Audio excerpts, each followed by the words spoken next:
and sometimes some of the methodologies cannot be used to teach them because of the situation that we find ourselves here. Then it's not easy, because if you are going to teach class 1, unless you tell them, class 1, who are those I'm teaching now?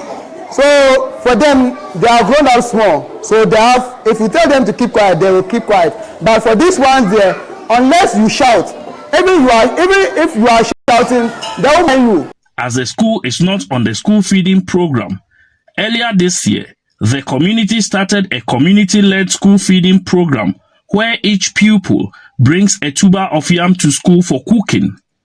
Even though the community-led school feeding initiative is improving enrollment and attendance, residents say the intervention is not sustainable.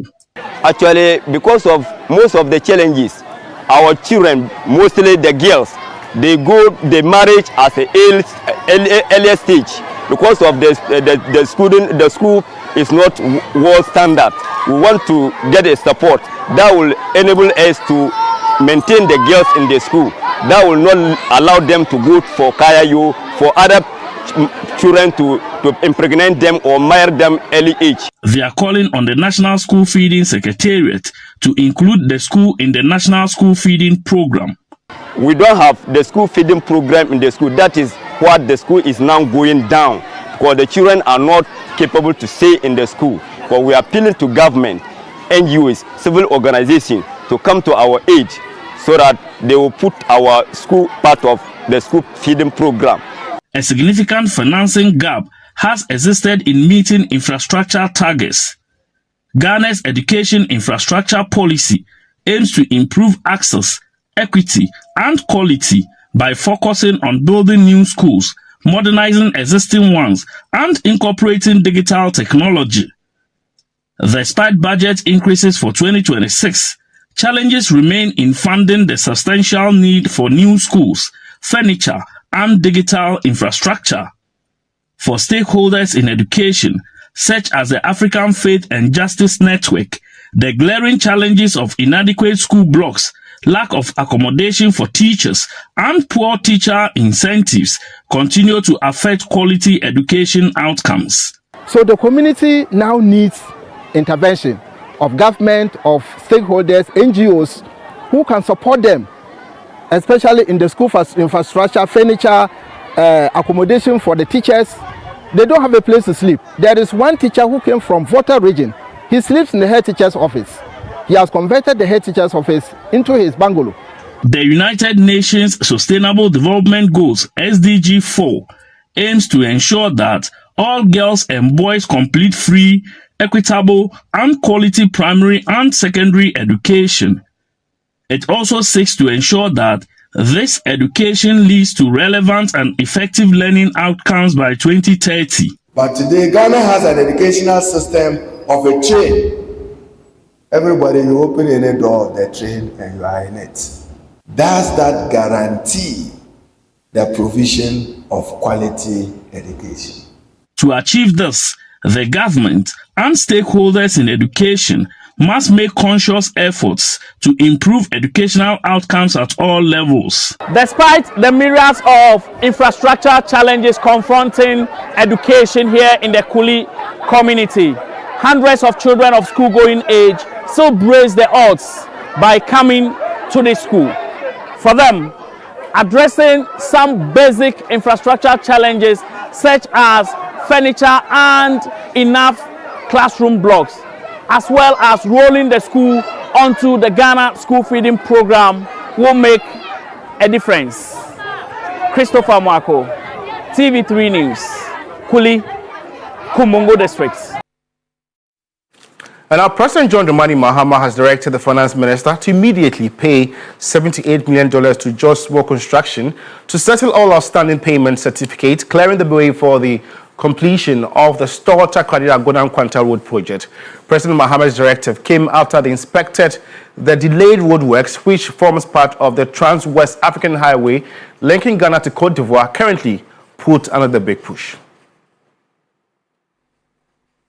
Work on the 23-kilometer road started in 2024 as part of the N1 highway. Government has in time come under pressure over the neglect of sections of the road, which has had heavy trucks breaking down and commuters stranded. After the commencement of work for over a year, the contractor Jasmo Construction has not received any payment, despite finishing significant portions of the road. We are having a very good weather from now to April. And that is to our advantage. And also, if a payment is made, as President has assured me, then it means that we are going to increase production and then confirm our completion of the project ahead of schedule. The 23-kilometer road is a major link connecting Ghana to Ivory Coast that has benefited mining, agriculture, and major exports. The current government has inherited projects that have stalled as a result of the domestic debt exchange program, with a major negotiation activated by the finance minister and road minister, especially on the Sino Hydro project, with a major breakthrough expected on these stalled projects from next year. President Mahama says the country has indeed become a construction zone. Yesterday, the minister tabled the debt restructuring agreement that will open the door for all works contracts that have stalled, including Sino Hydro and all the hospital projects, and has been approved. What we are expecting is that the first quarter of next year, many of these contractors will be back on site. So, Regional Minister, the stalled the interchange in the middle of Takrady would see some work going on. He assured that the Takrady-Agona-Nkwanta Road, along with other abandoned or delayed infrastructure projects across the country, would be completed under his administration. The contractor working on this road, Jasmo Construction, is one of the biggest Ghanaian road contractors and quite well known. And so the contractor came and lamented that since he was giving the job in 2024, he's not been paid 1 peso. And so it's affecting his financial ability to continue. And so I promised him that I will look into it. And so the finance minister is going to pay you all your outstanding certificates. It amounts to almost $78 million. And so you're going to be paid all your certificates so that you can continue and finish the project ahead of schedule. The rate at which you are working, I know you can complete it ahead of schedule. And so once you complete it, it will open up the corridor so that it can be an advantage to Ghana. Highlighting the strategic importance of the N1 corridor, the president noted that its completion would enhance trade and movement between Ghana and neighboring Côte d'Ivoire, while opening up economic opportunities for communities along the route. All other projects awarded and the big push are moving. The contractors are on site, they are moving, and we have a window of 24 months, and some of them have assured us that they'll finish earlier. And so, like I said, Ghanaians should bear with the contractors. You know, Ghana is becoming a construction site, but after 24 months, we will all see the benefit of it. The Western Regional Minister expressed the region's appreciation for government's renewed commitment to completing key infrastructure projects in the region. Well, away from the rules, let's delve into health. In Ghana, missed diagnosis of neglected tropical diseases, NTDs, remain a significant concern. A recent study reporting that 5% of healthcare workers are unable to recognize leprosy, a common NTD, while many others are often misdiagnosed or underreported. Sarah Prankro has more in this report. Missed diagnosis of neglected tropical diseases often results in delayed treatment, leading to increased morbidity and mortality. It also contributes to the continual transmission of these diseases, higher healthcare costs, and a greater burden on affected communities. The 5 preventive chemotherapy neglected tropical diseases includes river blindness, which remains endemic in 149 districts. Although survey shows parasite levels have dropped below 5% in many areas. The other 4 NTDs, elephantiasis, bilharzia, soil transmitted helminths, and trachoma, continue to affect various parts of the country. Ongoing efforts to control and eliminate these diseases includes mass drug administration and other public health interventions. Elephantiasis has been eliminated in 114 of the 116 endemic districts, with only 2 still affected. 367 cases of Buruli ulcer were confirmed in 2024 alone, with the disease burden remaining the central region. Meanwhile, yours continues to pose a challenge. In 2024 alone, more than 10,000 suspected cases were reported, with 313 new cases confirmed this year.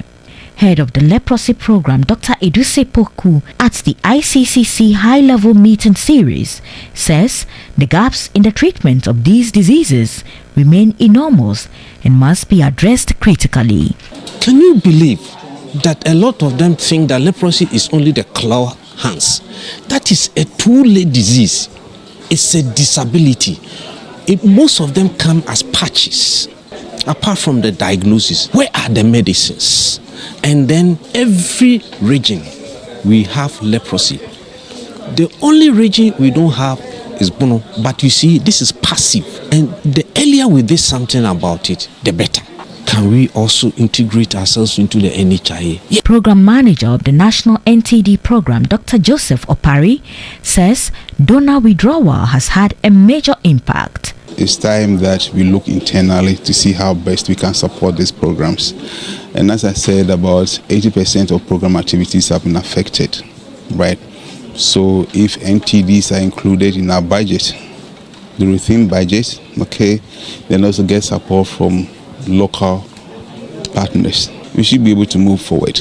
At the high-level meeting series, stakeholders called for the establishing of an End NTDs fund through public and private partnerships, stressing the urgent need for sustainable domestic financing. The Ministry of Trade, Agribusiness and Industry is rolling out an innovative program aimed at increasing the production of raw materials to support local industries and reduce Ghana's dependence on imports. The initiative forms part of broader efforts to stabilize the cedi by cutting down the importation of raw materials using local manufacturing. The industrial sector remains the second largest contributor to Ghana's gross domestic product, playing a critical role in employment creation and economic growth. Despite its importance, the sector continues to face persistent challenges, particularly the limited and inconsistent supply of raw materials. Many manufacturing companies rely heavily on imported inputs, increasing production costs and exposing businesses to foreign exchange fluctuations. This situation, however, is expected to change under a new intervention by the Ministry of Trade, Agribusiness and Industry. Under the program, the ministry will identify litigation-free lands and make them available to investors as contract farms. The farms will be cultivated with selected crops, specifically targeted to supply existing industries for processing and value addition. As ministry responsible for agribusiness, we are not only interested in value addition, we are also interested in the provision of raw materials at the right quality and right quantity at the right time to feed industry. We can help with people who are also interested in let's say pineapple cultivation in large quantities just to feed the industry. And so from here we'll have the discussion and then take steps. We know what we do to get the land, to get people to invest in that space. And since this is good, and especially helping us in import substitution and export, we'll do whatever it takes to make sure that Ekunfi come on stream to its full capacity. The approach is expected to strengthen linkages between agriculture and industry, improve productivity, and ensure a steady supply of raw materials for manufacturers. As part of efforts to assess value addition initiatives on the ground, the Minister for Trade, Agribusiness and Industry, Elizabeth Ofosu-Ejari, visited the Ekunfi Fruit Juice Manufacturing Company, a facility that focuses on processing locally grown fruits. At the facility, concerns were raised about challenges in accessing adequate quantities of fruits, a situation that has affected production volumes and limited export opportunities to the American market. We have a 10-ton an hour fruit processor. We have the man, the labor, we have all of it. Now the shortfall or the missing link there is the number of fruits that we require here. So if we're talking about 10 tons per hour, we are talking about 100,000 fruits every hour. So if we are working at full capacity, that is what we'll be missing. For now, we as a company are working because we don't have raw materials to the point that we need it. We're working around somewhere around 20-25% of our capacity. So it is important that we work on the raw material base so that we can hit full value. The ministry says the program will enhance industrial growth, support farmers, and position Ghana as a competitive value-added producer. Stanley Nibleu, TV3 News, Central Region. In more news this afternoon, government has been implored to prioritize investment in soybean production as a strategic tool to reduce poverty and stimulate economic growth. Crop scientists say increased attention to the sector will not only boost farmer incomes but also accelerate rural development across the country. Soybean is considered a strategic crop due to its significant contribution to food security, livestock feed production, and industrial applications in Ghana. The value chain spanning production, processing, storage, and marketing provides employment opportunities for farmers, processors, traders, and transporters. Experts say increased production and productivity could reduce Ghana's dependence on imports, strengthen food sovereignty, and improve the country's trade balance. At a Farmers Field Day organized to showcase the Crops Research Institute's support for government agricultural transformation agenda under the Feed Ghana program, the head of the Legumes and Oilseeds Improvement Division at CRI, Dr. Sylvester Addy, says soybean remains one of the most underutilized crops in the country, despite its enormous economic and nutritional value.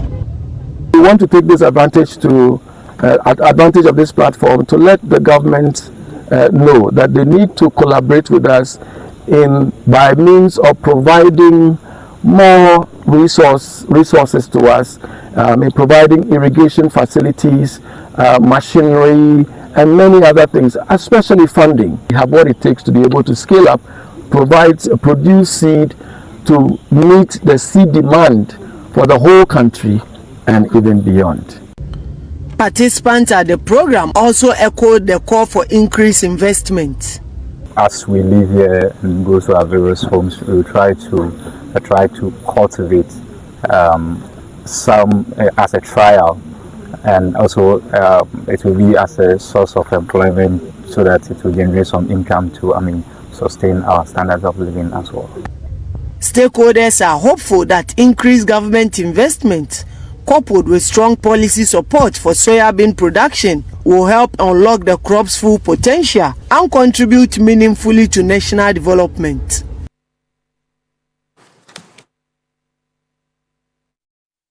The Electricity Company of Ghana, ECG, is not happy about widespread power theft in Galamsey-prone areas of the Ashanti region. The company specifically cited Obuasi, Manso, and Dunkwa as hotspots for power theft.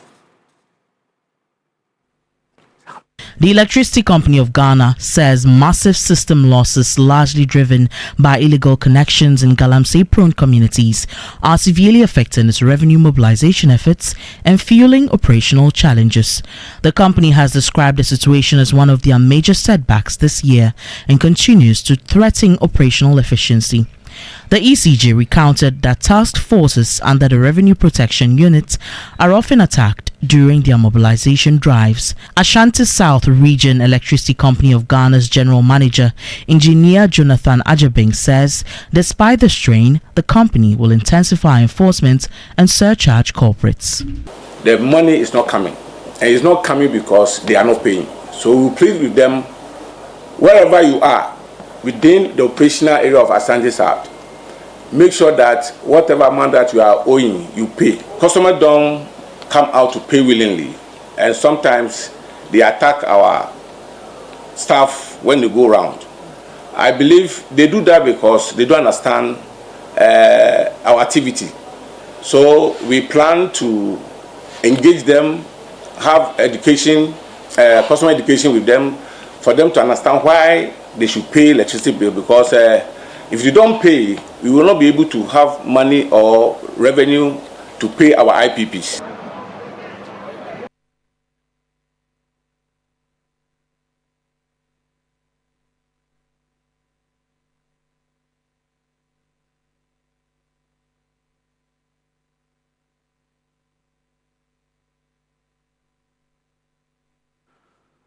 Well, if you just tuned in, you're watching the Weekend Central here on TV3 with myself, George Quinn. In more news this afternoon, the National Pensioners Association of Ghana is proposing automatic membership to the association as a solution to the ballooning payments to ghost pensioners by the Social Security and National Insurance Trust SNIT.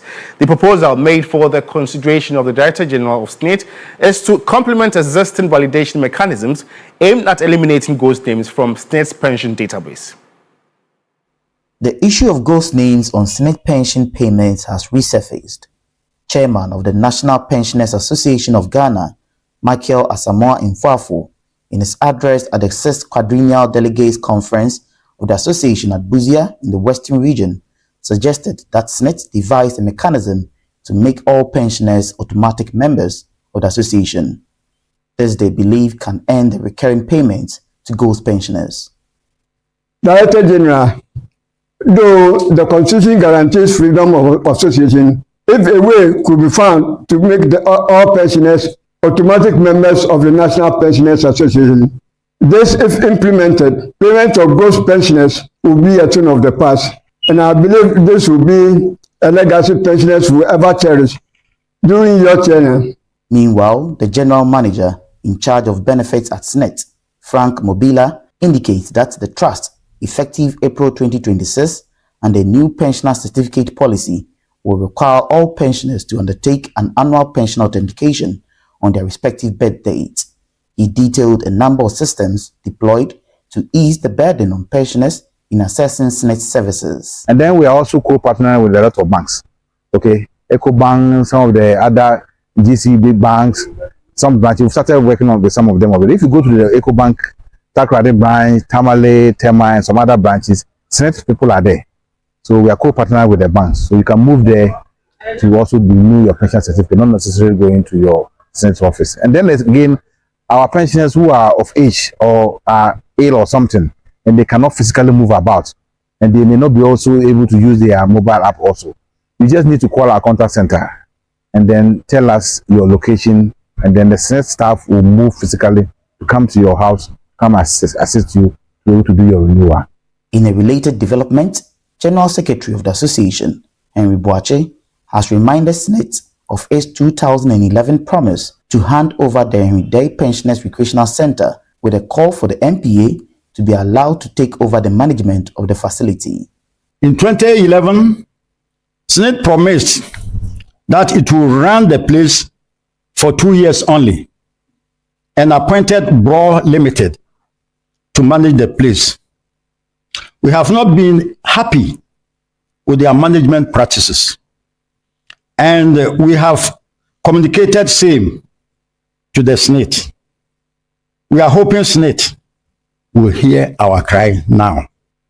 SNIT is convinced that the new policy, together with the digital tools it has deployed, will strengthen the integrity of the pension scheme. Abraham Mensah, TV3 News, Busia.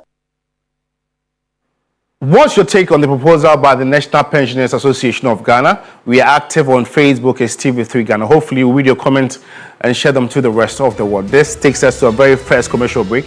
We'll be back with more news. Stay with us.